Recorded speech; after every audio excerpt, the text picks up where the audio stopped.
Hello friends, કેમ છો બધાને ભાવથી જય સ્વામિનારાયણ, જય શ્રી કૃષ્ણ, રામ રામ. તો આજે બધાને ભાવે એવી વસ્તુ બનાવવાની છે જમવામાં, એ પણ મસ્ત મસ્ત. તો જોડાયેલા રહેજો આખા વિડીયોમાં. અને વિડીયો જો પહેલી વખત જોતા હોય તો મારી ચેનલને સબસ્ક્રાઈબ કરજો, વિડીયોને લાઇક કરજો, તમારા ગ્રુપમાં શેર કરજો. તો મેં બાફી નાખ્યા છે બટેટા અને આપણે બનાવવાના છે મસ્ત મસ્ત પકોડા. તો હું મંદિરે નાટક શીખવા ગઈ હતી, તો મને એમ થયું કે ત્યાંથી મોડું જ થશે, એટલે ચાલો આપણે છે ને બટેટા બાફવા મૂકીને જઈએ. તો બફાઈ ગયા છે, હવે એની છાલ ઉતારવાની છે ફટાફટથી. આમ તો હજી ગરમ છે ઘર, પણ આઢવાયો જોશે. તો આજે ઓમભાઈ કહે કે આપણે ડેડીનો બર્થડે છે, તો મમ્મા પકોડા ખાધા નથી કેટલા દિવસ થયા, તો પકોડા બનાવજો ને પકોડા ઝાઝા બનાવજો કે મારે સ્કૂલે કાલે નાસ્તામાં લઈ જવાય, કારણ કે મારા દોસ્તારોને દેવાના છે. મેં તો કાંઈ વાંધો નહીં, એટલે મેં ઝાઝા જ બનાવવાના. ઝાઝા બટેટા બાફવા મૂકી દીધા હતા. તો ચાલો, સરસ મજાની બટેટાની સાલ ઉતરી ગઈ છે. હવે એમાં આપણે બધું નાખવાનું છે. ચટણી નાખવાની છે, થોડુંક ધાણા જીરું નાખવાનું છે, ગરમ મસાલો, પછી ખાંડ. મારે ગળ્યો ટેસ્ટ હોય એટલે ખાંડ વધારે જોઈએ, ને લીંબુ બધું નાખી દેવાનું છે. આ બધું મિક્સ કરીને સાથે સાથે ધાણા ભાજી પણ નાખી દેવી અને થોડુંક નમક નાખી દઈએ. હવે આને છે ને મિક્સ કરી લઉં છું હાથેથી, અને હાથેથી મિક્સ કરી લઉં છું એટલે એકદમ મસ્ત બધું જ નખાઈ ગયું છે. ખાંડથી લઈને લીંબુ, એટલે કંઈ નાખવાનું નથી, પણ ટેસ્ટ કરવો પડશે કે તીખું કે મોરું કેવું થયું છે એમ. કેમ કે છોકરાઓને ખાવો એટલે એટલો બધો તીખો ટેસ્ટ ના રાખવો પોસાય. તો જો આપણો આ બટેટાનો માવો રેડી થઈ ગયો છે હમણાં.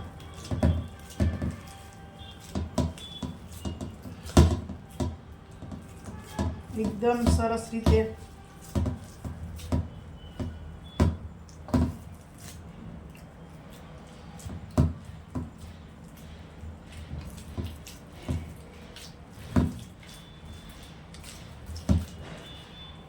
હજી તો આજે નાટક શીખવા ગયા એટલે મોડું થઈ ગયું થોડુંક, ને તો મારે વહેલું હોય કે હમણાં છોકરા આવી જશે, એટલે મારે થોડીક ઉતાવળ છે. ચાલો, આ મસ્ત મસ્ત માવો થઈ ગયો છે, પણ હવે એને ટેસ્ટ કરવો જોઈએ.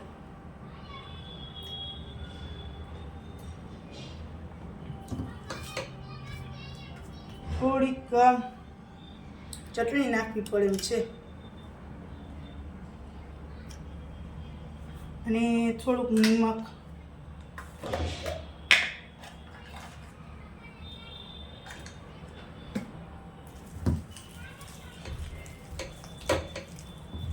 હવે મસ્ત થઈ ગયો. આ આપણો માવો રેડી થઈ ગયો છે. જો હવે એને બ્રેડમાં ભરી લઈએ. માવો કમ્પ્લીટ થઈ ગયો છે, સાથે સાથે આપણે આ મસ્તની ચટણી પણ તૈયાર થઈ ગઈ છે. જો એકદમ મસ્ત બહારની હોય એવી ચટણી. ઘરે પણ હું વાલી વખતે આ ચટણી બનાવું છું પકોડામાં ને એમાં બધે. તો આપણે ચટણી પણ રેડી થઈ ગઈ છે.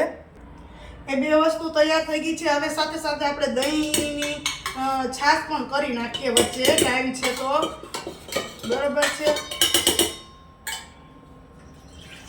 છાશ પણ બનાવી નાખીએ. તાજી છાશ, રોજની તાજી છાશ કરીએ એટલે કંઈ મજા આવે બધાને.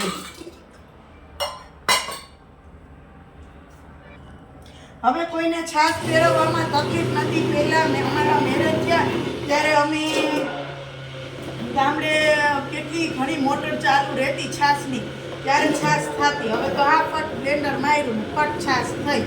બરોબર ને? સાહેબ, ચાલો તો લોટની તૈયારી કરી લઈએ. મેંદાનો લોટ નાખ્યો છે, જાડો નાખ્યો છે, અને થોડો ઘણો ચણાનો પણ લોટ નાખીશ. અને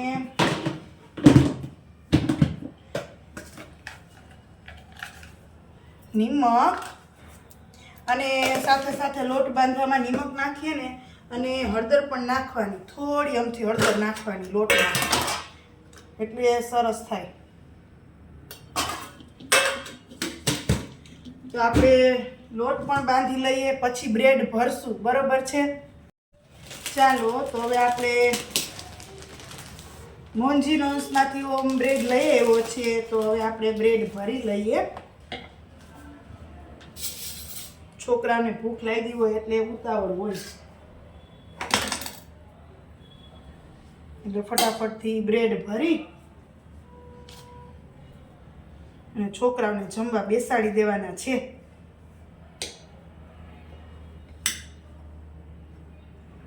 ચાલો, તમે કેવી રીતના બ્રેડ કટ કરો છો? હું તો છે ને ક્રોસમાં 4 વખત કટ કરું છું.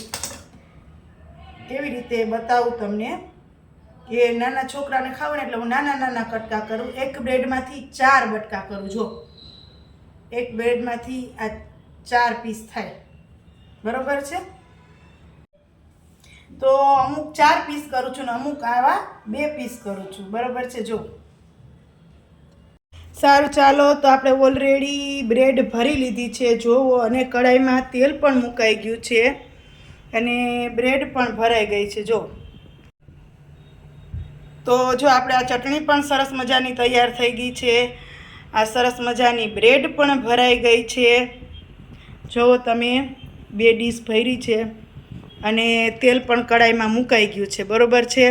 અને અહીંયા લોટ પણ સરસ મજાનો એનો જુલેબ પણ બંધાઈ ગયો છે. એટલે હવે આપણે છે ને પકોડા તરવાના જ છે. ચાલો, તો મસ્ત મસ્ત પકોડા તરાઈ રહ્યા છે. તમને તો પકોડા જોઈને મોઢામાં પાણી આવી ગયા હશે ને? તો પાણી આવી ગયા હોય તો તમે તમારી ઘરે બનાવજો. બરોબર છે? સારું, ચાલો, તો ઓલરેડી પકોડા તૈયાર છે. મસ્ત મસ્ત જોવો.